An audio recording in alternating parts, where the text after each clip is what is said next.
Semuanya untuk fokus pemerintah saat ini terkait tentang tenaga non ASN yang nanti akan dituntaskan pengangkatan di tahun 2024. Ini adalah totalnya 1.605.694 teman-teman. Sementara itu di sini progres untuk pelaksanaan seleksi CASN sedang berlangsung dan nanti diperkirakan pada bulan Mei 2024 ini sudah berlangsung seleksinya. Pada video ini kita akan berbagi update informasi terbaru, yaitu ada 7 hasil audiensi honorer terbaru dengan Kemenpan RB menjelang dibuka pendaftaran P3K 2024. Di sini nanti ada kabar baik dan juga ada kabar buruk untuk teman-teman honorer tahun 2024. Kira-kira bagaimanakah informasinya? Silahkan simak video ini sampai selesai.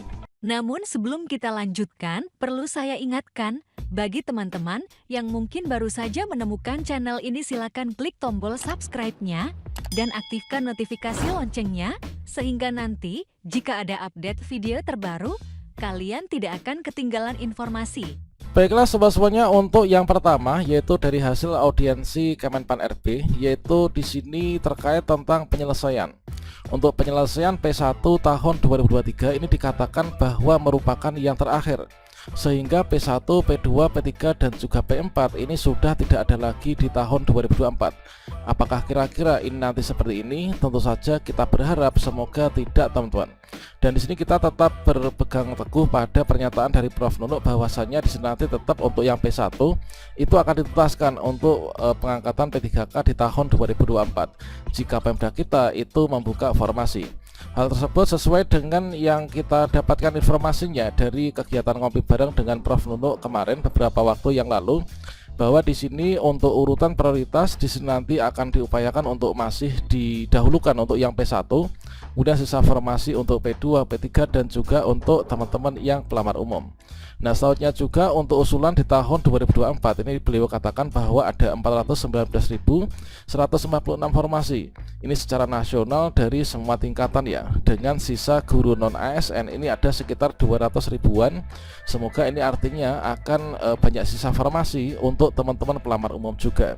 Artinya di sini nanti bukan hanya P1, semoga nanti untuk pelamar umum pun juga bisa terakomodir di tahun ini asalkan Pemda kita itu membuka formasi sesuai dengan linearitas ijazah kita. Dan juga di sini terkait tentang P1, yaitu disampaikan Prof Nunuk bahwa untuk P1 2021 yang belum penempatan ini sekitar ada 12 ribuan karena daerah tidak ada formasi. Semoga nanti ada. Jadi kita berharap untuk P1 ini tahun 2024 ini membuka formasi. Dan status P1 2021 akan terus melekat pada kita, yaitu sampai ditempatkan ya. Karena itu merupakan hutang dari seleksi tahun 2021 lalu yang terpaksa dihentikan, teman-teman. Nah, selanjutnya juga untuk mekanisme seleksi setiap tahun ini selalu ada penyesuaian. Jadi bisa jadi akan ada perbedaan alur seleksi dibandingkan dengan tahun sebelumnya. Semoga saja di sini untuk Young Point C ini adalah nanti tidak akan menghilangkan status kita dari P1-nya ya. Kemudian untuk tingkat prioritas pada seleksi 2024 ini masih sedang disusun untuk saat ini, tidak selalu sama tiap tahunnya, ini belum disampaikan, yaitu jadi belum tentu modelnya nanti seperti P1, P2, P3, P4 teman-teman. Kalau misalkan kita mengutip dari informasi yang poin D terkait tentang tingkat prioritas seleksi 2024, yaitu P1, P2, P3, P4 belum tentu ada di tahun 2024. Ini sepertinya kok hampir sama ya dengan pernyataan di sini hasil audiensi dengan Kemenpan RB. Namun demikian kita tetap berharap yang jelas nanti kita bisa diangkat gitu ya di tahun ini, sehingga nanti kita masih punya harapan yang besar, teman-teman. Dan kemudian untuk poin yang kedua yaitu bahwa non ASN. Siapa yang dimaksud dengan non ASN? Nah, kalau misalkan di sini didefinisikan non ASN itu adalah THK2 dan non ASN yang terdata di database BKN dan bekerja di instansi pemerintah minimal ber-SK pejabat eselon 2 atau kepala dinas, seperti itu. Ini adalah disampaikan seperti ini. Jadi kalau misalkan kita berkaca kembali terkait tentang non ASN yang dimaksud yang akan dituntaskan pada tahun 2024, ini adalah sama halnya dengan hasil pendataan non ASN tahun 2022 kemarin, yang mana dulu hasil pendataan itu ada 2,3 jutaan guru honorer atau tenaga honorer. Kemudian lambat laun berjalannya waktu di sini sudah diangkat menjadi CPNS dan juga P3K sekitar 700 ribuan. Sehingga untuk total sekarang ini adalah terdiri dari ini, yaitu THK2 130 ribuan, non ASN ini adalah yaitu 1,4 jutaan. Nah, yang di sini dipertegas yaitu non ASN itu siapa? Non ASN di sini adalah yang dimaksud itu THK2 atau non ASN di sini yang tertera di database BKN yang bekerja di instansi pemerintah dan SK-nya pejabat eselon 2 atau kadis atau kepala dinas ya. Apakah memang seperti itu? Ya, kita semoga berdoa saja ya, nanti kita bisa terakomodir meskipun kita ini tidak terdata dalam database BKN teman-teman. Dan kemudian untuk yang ketiga informasinya yaitu regulasi yang sedang disusun oleh pemerintah. Ini adalah PP, yaitu tentunya RPP Manajemen ASN sebagai turunan dari Undang-Undang ASN 2023 ya. Kemudian Permen Pan RB ini akan bersifat nasional untuk non ASN, baik itu untuk guru, kemudian tendik maupun juga tenaga kesehatan. Jadi nanti peraturan regulasinya akan diglobalkan untuk mencakup seluruhnya, yaitu guru, tendik dan juga nakes. Jadi tidak ada Permen Pan RB khusus untuk guru seperti di tahun sebelumnya. Kemudian pada bulan Maret ini kemungkinan sudah akan terbit ya untuk regulasi terkait tentang pengadaan CASN tahun 2024 yang mencakup guru, tendik dan juga nakes ini teman-teman. Nah, di sini kalau misalkan kita melihat ya, memang benar saat ini untuk progresnya itu adalah sekarang ini bulan Februari misalkan, yaitu menetapkan jumlah formasi nasional, menetapkan pedoman. Nah, ini pedoman untuk pengusulan rincian formasi sedang berproses, mempersiapkan sarana prasarana. Kemudian di sini instansi pemerintah menyampaikan rincian usulan, validasi, kemudian juga approval, kemudian kebijakan. Nah, di sini nanti diprediksikan yaitu bulan Maret ini nanti sepertinya akan sudah siap diterbitkan untuk digunakan sebagai acuan untuk penyelenggaraan seleksi CPNS dan juga P3K 2023.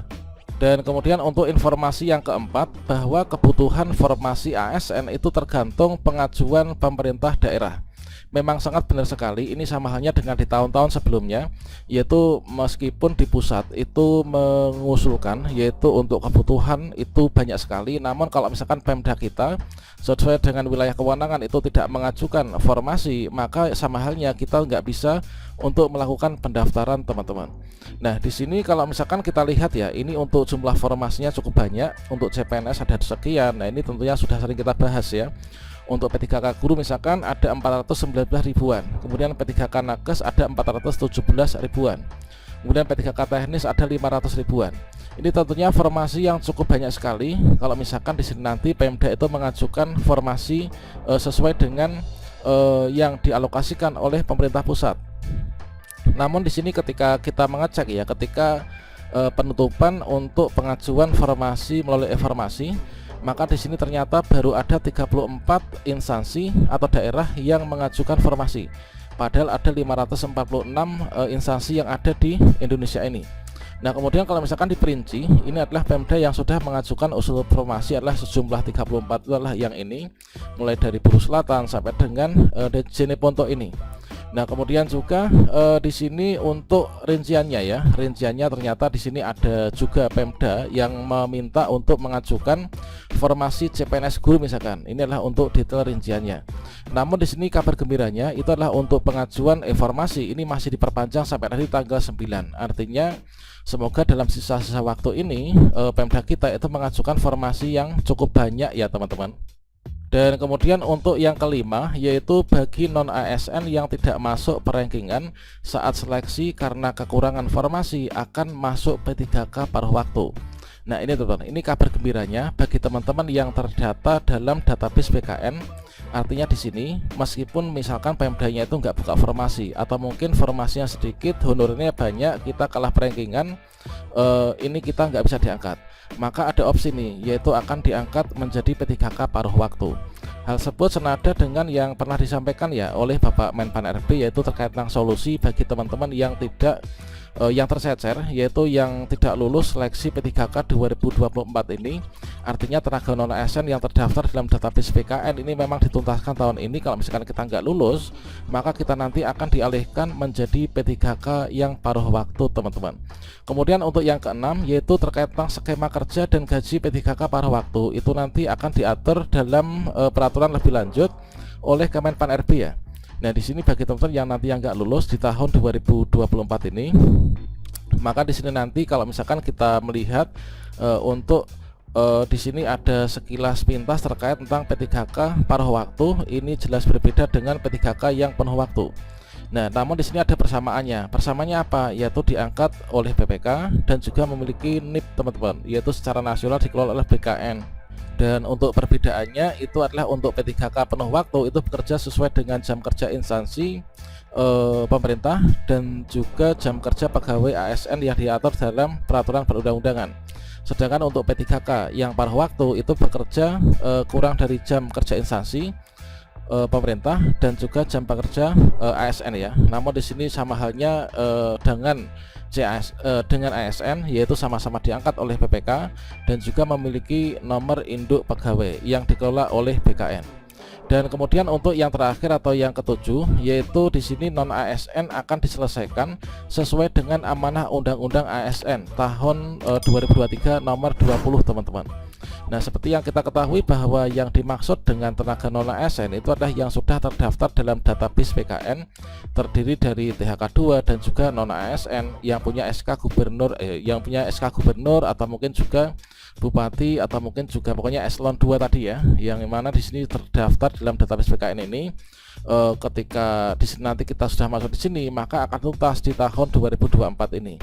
Nah, hal tersebut merupakan amanah dari undang-undang yang pernah juga disampaikan oleh Bapak Presiden kita, bahwa di sini membuka rekrutmen 2,3 jutaan. Ini adalah selain untuk menuntaskan tenaga non ASN sebagai amanah Undang-Undang ASN 2023, nanti juga berpeluang untuk teman-teman yang fresh graduate dan diarahkan nanti untuk ikut seleksi CPNS. Oke, demikian entah nanti untuk peraturannya apakah masih sama dengan tahun sebelumnya ataukah ada perbedaan. Semoga saja kalau misalkan ada perbedaan atau perubahan, nanti itu akan menguntungkan kita ya, sehingga kita akan berpotensi diangkat menjadi ASN P3K di tahun 2024 ini. Dan saya turut berdoa semoga teman-teman subscriber dari channel Calon Guru ini seluruhnya bisa diangkat menjadi ASN P3K di tahun 2024. Demikian, wassalamualaikum warahmatullahi wabarakatuh.